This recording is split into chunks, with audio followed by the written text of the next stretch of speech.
So the number one is the pressor agents, means which are the drugs going to increase the blood pressure. They are known as the pressor agents. So here remember the drug is noradrenaline, phenylephrine, ephedrine, methoxamine, dopamine and mephenteramine. Same like a directly acting drugs, whereas the cardiac stimulants, and very specifically whenever there is a problem of the heart and if the animal is in the shock, these drugs can be given like adrenaline, dobutamine and isoprenaline. They are very specific to cardiac, especially isoprenaline is very specific to beta 1 type of the receptors. And the bronchodilator, of course, the isoprenaline, which is also going to action on the heart, and also the salmeterol, formoterol, or it's also known as albuterol. So in most of the bronchodilators, these are all the drugs: salbutamol, that's albuterol, and bambuterol, and terbutaline, or it's available in the Bricanyl, and it's very specifically used in asthma patients, terbutaline, because it's a very specific bronchodilator. Of course, it's also going to act on the heart, especially a heart, and causes certain problems. And so there are certain agents which are very specifically used as the nasal decongestants. So if you see the drugs which are having the nasal decongestant property, these drugs will be containing phenylephrine, nefazolin, xylometazoline, pseudoephedrine, oxymetazoline and phenylpropanolamine. So you can make certain codes to this thing and remember P, N, X, P, O or P, like that. You can make your own code to remember, but it's very important to remember every time.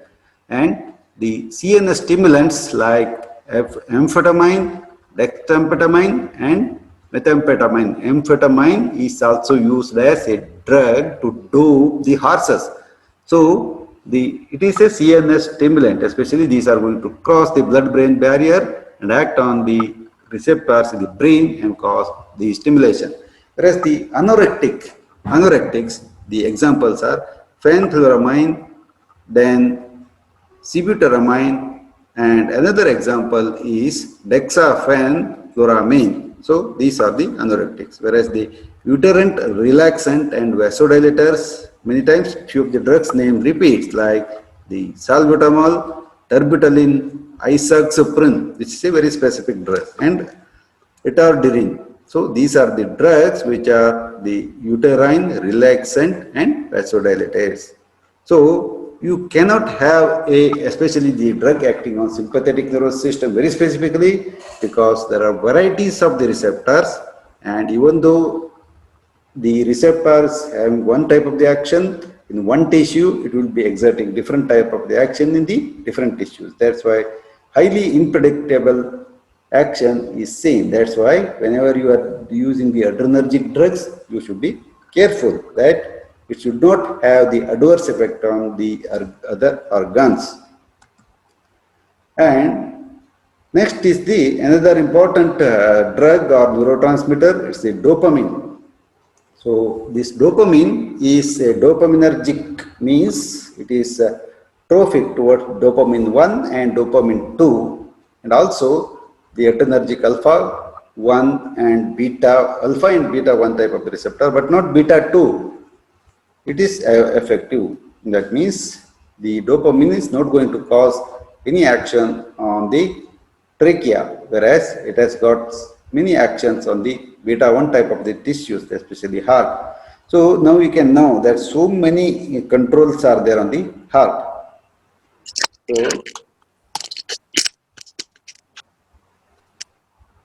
the dopa 1 type of the receptors, then the dopa type of the receptors, especially they are active on the dopamine 1 type of the receptor, and mesenteric vessels are the most sensitive, and IV infusion of low dose of dopamine dilates these vessels. There is a small difference between one carboxyl group or some hydroxyl group change in case of the dopamine and norepinephrine, but it makes a lot of difference. So it increases the glomerular filtration rate, especially in case of the kidney, and in addition, dopamine causes natriuretic effect by dopamine receptors on the proximal convoluted tubule of the kidney.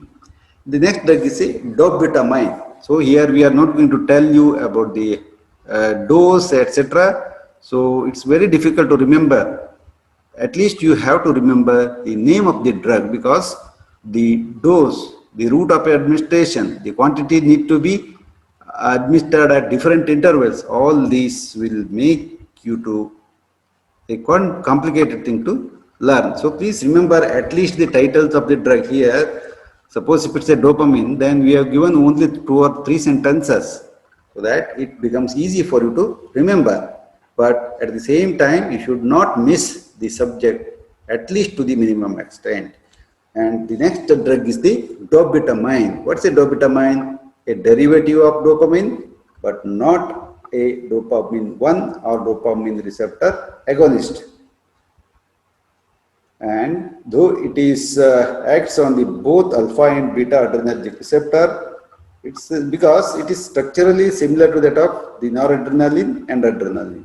The only prominent action of clinically employed is increased force of the cardiac contraction and output without significant change in the heart rate and peripheral resistance and blood pressure.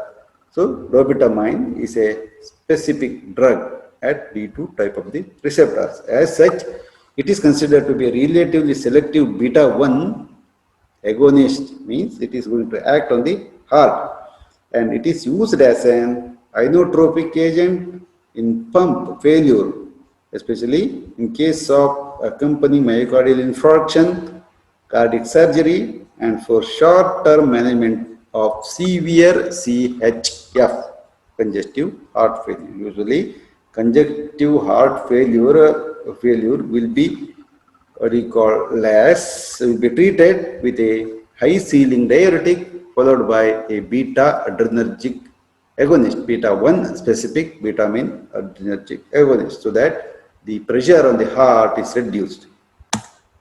And ephedrine is a very specific bronchodilator, which is going to act on the beta 2 type of the receptors, and it is an alkaloid. Ephedrine, amphetamine, and tyramine, all these are the among these the ephedrine is an alkaloid obtained from the plant Ephedra vulgaris. Please remember this. It is plant originated, and nowadays the synthetic drugs are also available. Ephedra vulgaris, and mainly acts indirectly, but some direct action as well as the both receptors, alpha and beta receptor.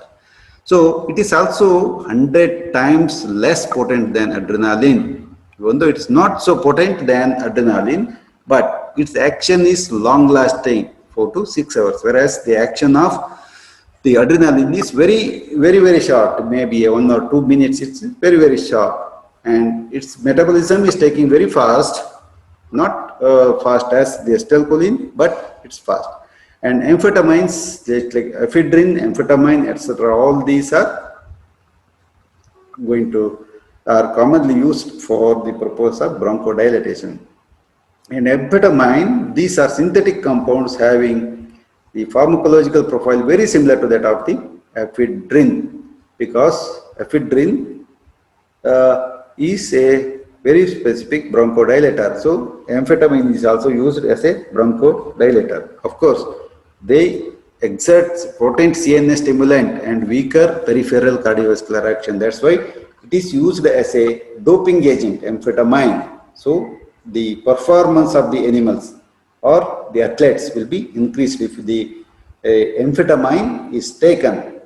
So because it has got potent CNS stimulant effect, and the central action of the amphetamines are largely mediated by release of norepinephrine from adrenergic neurons in the brain. So it is not going to act directly on the receptors, but it is going to release norepinephrine from the adrenergic neuron in the brain, whereas it inhibits the neuronal response, neuronal reuptake of the. So it inhibits the neuronal reuptake, means uptake 1, which is from the peripheral liquid or peripheral tissue to the inside the exoplasm. Then once again uptake 2 is uptaking of the adrenaline from the cytoplasm to the vesicular storage site, and this inhibit the uptake of the DEA or dopamine. And amphetamines are the drug of abuse, so that's why they are the abusive drug and are capable of producing marked psychological but little or no physical dependence. So many of the drugs which are having abusive nature, they have the physical dependence, just like your diazepam, etc. They are what you call as, if you given it in therapeutic dose also, the person develops the abusive actions. Diazepam, morphine, and all these drugs are abusive drugs. So amphetamine is also sometimes used in the horses to dope them. So one should be careful about the action of these particular drugs. And phenylpropylenamine, or it's also abbreviated as PPA. So this is being chemically pharmacologically similar to ephedrine, meaning all the actions of the ephedrine, just like it is going to act on the beta 2 type of the receptors in the trachea and going to relax the trachea and dilate the trachea, especially in the asthma situation. So the PPA causes vasoconstriction and has some amphetamine-like CNS effects, including suppression of the hunger. So it is going to pass the blood-brain barrier and going to act on the satiety center or hunger center and reduce the what you call as the hunger. And because of this property, it is going to be used in case of the what you call as the anti-obesity drugs. So it is not a proper drug, but this side effect is used as a advantage for the anti-obesity effect. So it was included in the large number of oral cold decongestant combination, because if you go and see any vial or the bottle of the antitussive drugs, then you can find the ephedrine, phenylpropylenamine is one of the most common ingredients. So please think, so please observe this particular content, phenylpropylenamine in the especially the drugs, antitussive drugs and cough syrups, because it need to relax the trachea and cause less irritation, but it's also going to cause the vasoconstriction and has some amphetamine like in case of CNS effect. So you feel some immediately you are cured if you take the antitussive drugs, and it was included in a large number of the decongestants. Immediately it's going to cause the nasal decongestion. If you are having the running nose, then this preparation is given, and immediately if you consume the tablet, your running nose will stop and you will get relaxed, because the tracheal dilatation occurs and also CNS stimulation occurs, and you may feel better, especially in case of the nasal decongestant action. And phenylephrine is a specific beta adrenergic agonist. A alpha 1 adrenergic agonist has a negligible beta action. Phenylephrine, there is a alpha 1 adrenergic agonist, a selective or specific alpha 1 agonist. It has very negligible action on beta receptors. So please remember this drug. It raises BP by causing vasoconstriction, because alpha 1 receptors are present on the capillaries, and because it has little cardiac action, then the reflex bradycardia is very, very prominent, and topically it is used as a nasal decongestant, and in the eye of producing mydriasis when cyclopegia is not required. Then phenylephrine tends to reduce intraocular pressure by constricting ciliary body of the especially and the blood vessels. So it also a frequent constituent of orally administered nasal decongestant tablets or preparations. Phenylephrine, phenylpropylamine and ephedrine. These are the very commonly used antitussive agents and nasal decongestants. Please remember whenever you see the cough syrup, and you have to remember this particular action. It's going to relax the trachea and cause the airway passage easy, and also it is going to constrict the nasal what you call as the blood vessels and the what you call as the frequent constitution of orally administered nasal decongestants, especially the running nose is stopped.